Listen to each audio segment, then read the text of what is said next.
and Muslims, and particularly Muhammad in the West. According to the Time magazine, Professor Edward Said, who is a Christian Arab, he confirms that between the year 1800 and 1950, 60,000 books were written against Islam. You can assume the figure is far bigger now between 1950 and now, but between that figure, 60,000 books were specifically written, targeted to distort the image of Islam in the West. Why? Adolf Hitler, one of the most evil men in the world, understood it. Make the lie big, make it simple, and keep saying it. Eventually they will believe it. Tell a lie, make sure it's big, repeat it again and again, until people begin to believe it. The stories that surround about Prophet Muhammad in the West, about Islam, people are knowingly repeating them in the vain hope that people will begin to believe them. I will not address in this lecture today, ladies and gentlemen, brothers and sisters, all the fallacies. That is not my intention. I will show one only, but you know them all. Why? Just repeat again. And just as one anonymous person said a very beautiful saying, prejudice is a great time saver. It helps us to form opinions without bothering with facts. Very easy. I can live comfortably. Somebody said this is bad, I accept this is bad. Somebody said this is good, I accept this is good. One day, a village idiot was walking past, and he put his ear next to the wall like this and started listening. So another man comes along, he sees this man listening against the wall, so he comes along and starts listening. Soon a crowd developed, they're all standing next to the wall listening like this. The policeman comes along, he starts seeing all these people standing next to the wall listening, so he starts to listen. After a while, he starts asking them, what are you listening to? He said, I don't know. I saw him listen, so I listened. So they start asking. At the end, the first one was standing, the village idiot, listening. The policeman goes, what are you listening to?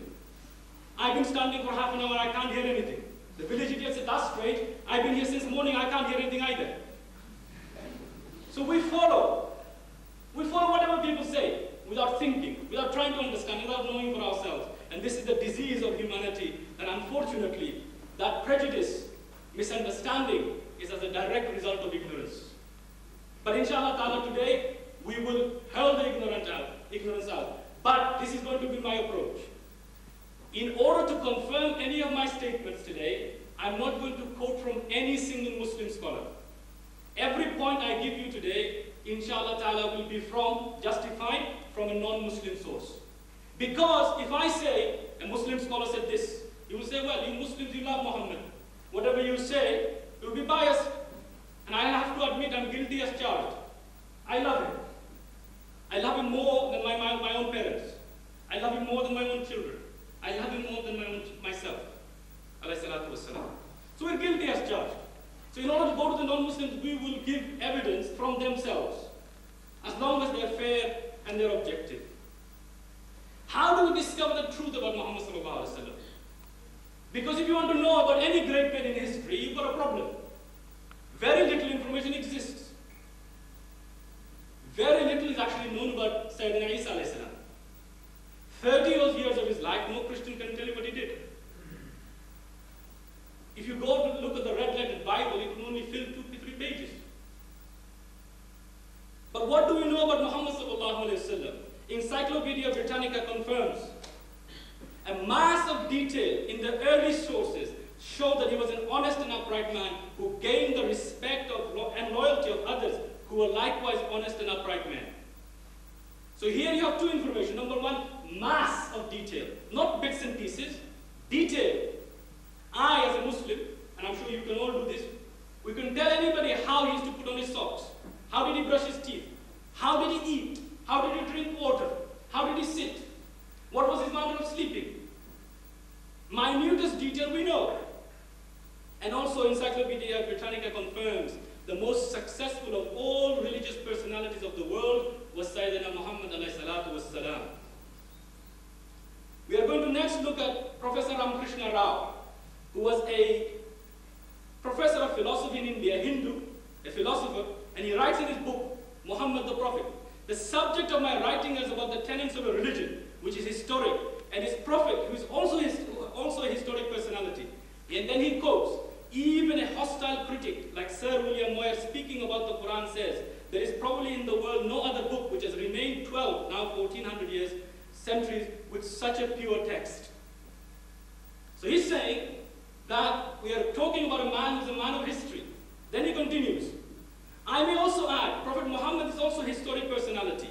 Every event of his life has been most carefully recorded, even the minutest detail preserved intact for posterity. His life and works are not wrapped in mystery. One need not hunt for accurate information and embark on arduous expedition to sift the chaff and husk from the grain of truth. So anybody wants to find out about Muhammad, it's very easy. Great deals of information already available. No need to make a journey to the middle of the Amazon jungle and get beaten by mosquitoes. You can just go anywhere, any library, and you can get the information. My big proposal is this, ladies and gentlemen, brothers and sisters. Any human being, as long as he's fair and objective, not motivated by any prejudice, fair and objective, and he makes a set of rules, a yardstick for measuring human greatness, as long as he's fair and objective, and he looks at the life of Muhammad sallallahu alaihi wasallam, he will have no option but to admit that he is the greatest human being that has ever lived. Big claim. Again I repeat, as long as he's fair and objective, and uses the same rule to measure against everybody, you will have no other option but to admit that Muhammad is the greatest human being sallallahu alaihi wasallam that has ever lived. And I will give you the proof for that. Let us have a look at George Bernard Shaw, what he said. If any religion had the chance of ruling over England and Europe over the next 100 years, it could be Islam. I have held the religion of Muhammad in high estimation because of its wonderful vitality. It is the only religion which appears to me to possess that assimilating capacity to the changing phase of existence, which can make itself appeal to every age. I have studied him, the wonderful man, and in my opinion, he must be called the savior of humanity. Now you cannot accuse Sir Bernard Shaw of being biased, or some Arab having bribed him, because at that time in 1923, the Arabs didn't have any oil, and King Saud's entire kingdom was back of 2 camels. So there was nothing there to give him in 1923. He continues, I believe if a man like him were to assume the dictatorship of the modern world, he would succeed in solving its problems in a way that would bring it much needed peace and happiness. I have prophesied about the faith of Muhammad, that it would be accepted to the Europe of tomorrow as it's beginning to be acceptable to the Europe of today. He was by far the most remarkable man that ever set foot on this earth. The most, not the most remarkable man that has ever set foot on this earth. He preached a religion, founded a state, built a nation, laid down a moral code, initiated numerous social and political reforms. He established a powerful and dynamic society to practice and represent his teachings, and completely revolutionized the world of human thought and behavior for all times to come. So this is a confession or a statement of George Bernard Shaw, who was a great British writer, who tells us that Muhammad was the most remarkable man to have ever walked on earth. Let us look back at the time when Rasulullah was born. The 6th century, if you can put your mind back 1500 years, was not a period of great communication. There were some civilization. Europe was in its dark ages. There were some superpowers, the Persian, the Roman, the Byzantine, and so on. But they were already in decadence. The Roman power was about collapsing. Moral decay has set in. There were some centers of learning in India and China. On the whole, every single society was going through some moral decadence, but they didn't have any communication between themselves. When Muhammad was born in Arabia, all the teachings of the earlier prophets had been lost and forgotten, either or two. The Quraysh was a tribe in which Muhammad was born, and this tribe is a descendant of the prophet Abraham through Ishmael, his first son.